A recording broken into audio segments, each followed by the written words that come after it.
शेतकऱ्यांना दिलेलं कर्जमाफीचं आश्वासन पाळता आलं नसल्यामुळे सरकारनं लक्ष विचलित करण्यासाठी एपीएमसी कायदा नियंत्रणमुक्त करण्याचा निर्णय घेतला असल्याचा आरोप आज माथाडी कामगार संघटनेनं केलाय। आज नवी मुंबईत माथाडी कामगारांचा राज्यस्तरीय मेळावा पार पडला।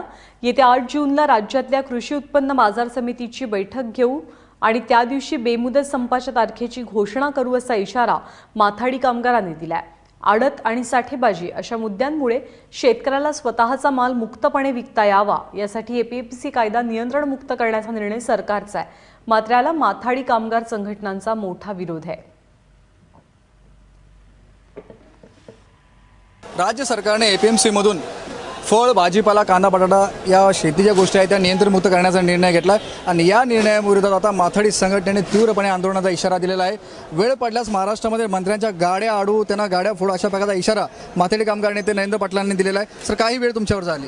नवीन सरकार आल्यापासून सातत्याने टीव्हीच्या पेपराच्या माध्यमातून शेतकऱ्यांना बाजारभाव मिळण्यासाठी आम्ही एपीएमसी मुक्त करू दरवेळेला आम्ही चंद्रकांत दादांना भेटतो, मुख्यमंत्र्यांना निवेदन देतो, याची ग्रॅव्हिटी समजून सांगायला प्रयत्न करतो, पण आता काहीच समजायला मागत नाही। शेवटला आज आमच्या पूर्णपणे बांध सुटलेला आहे।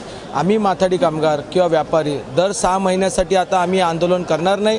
आता जे आंदोलन होईल ते शेवटचं होईल, बेमुदत संपाचं होईल। मग सरकारने एकदाच काहीतरी भूमिका घ्यावी, आर नाही तर पारची लढाई आता आम्ही ती लढणार आहोत।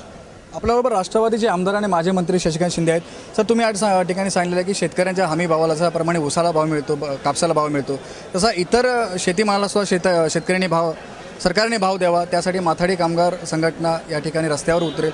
काही तुमची मागणी नाही, यामध्ये जे चित्र निर्माण केलं जात आहे की शेतकऱ्यांची लुबाडणूक होते आणि त्यामध्ये माथाडी कामगारसुद्धा त्याला जबाबदार आहे। हा वाद घालून भांडवलशाहीच्या लोकांना, मोठमोठ्या कंपन्यांना पायघड्या घालण्याचा हा प्रकार आहे, हा माझा आरोप आहे। पूर्वीसुद्धा कायदा होता, त्यामध्ये शेतकरी डायरेक्ट थेट पणन करू शकत होता, तरीसुद्धा आता शेतकऱ्यांचा भाव पडतोय म्हणून नुकसान होतं, त्याला आम्हाला जबाबदार धरलं जातं। आमचं आता म्हणणं असं आहे की माथाडी कामगार आणि व्यापारी टिकला पाहिजे, बाजारपेठ टिकली पाहिजे, कारण त्याला हे आहे सरकारच्या या भूमिकेला आता आमचं आंदोलन असं आहे। आता आमचं आंदोलन व्यापारी आणि माथाडी कामगारांपुरतं नसून आता आम्ही शेतकऱ्यांच्या असलेल्या हमी भावासाठी आता लढाई करायची। येत्या काळामध्ये माथाडी संघटना व्यापार आणि सरकारच्या विरोधामध्ये या ठिकाणी संघर्ष पेटणार आहे। मोठ्या कंपन्यांना पायघड्या घालण्यासाठी सरकार हा निर्णय घेत आहे, अशा प्रकारचा थेट आरोप आता यांच्याकडून होतोय। कॅमेरामॅन विकास पांडेसह विनायक पाटील, एबीपी माझा, नवी मुंबई।